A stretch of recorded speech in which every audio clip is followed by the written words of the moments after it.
Muhakaine wa Kenya na bururi wa Tanzania mwena wa Namanga mihango ya o muthenya irathi na mbere o ta mutugo.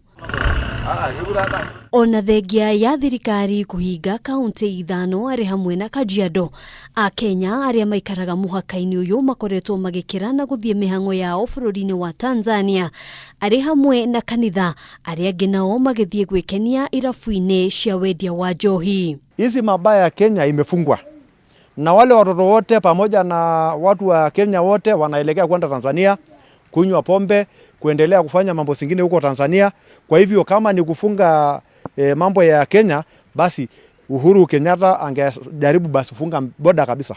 Sioni kama kuna kufunga hapa boda. Hapa boda haifungiki kwa sababu watu wako hapa wanaenda boda na wanarudi kwetu bado. Kwa hivyo sisi tutakaa hapa tukiogopa COVID na bado tunaletewa. Riu gikundi kia ahujia ni muritie thirikari kuhinga muhakoyo kana kumetikiria guthii na mbere na makanitha, kuna aria mathie bururi-ini wa Tanzania matirathingata mitaratara o yothe ya kuhitana na king'uki gia corona. Na swala la kufunga kanisa kwa mji wa Namanga ni hatari, kwa sababu kama kanisa litafungwa, washirika wetu au waumini wetu watachukua nafasi ya kutafuta mahali pengine pa kuabudia, na mahali pa kuabudia ni ng'ambo ya pili. Kule hawajaweka sheria hizi za barakoa, kusanitize mikono.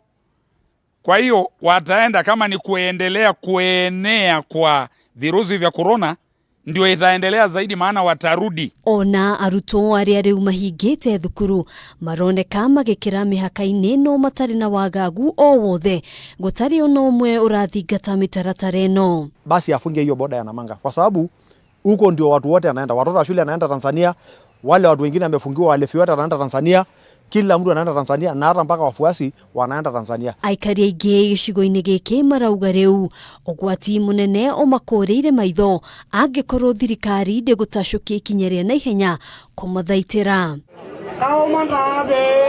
Handũ-inĩ ha Kameme TV, njĩtagwo Ngina wa Waduro.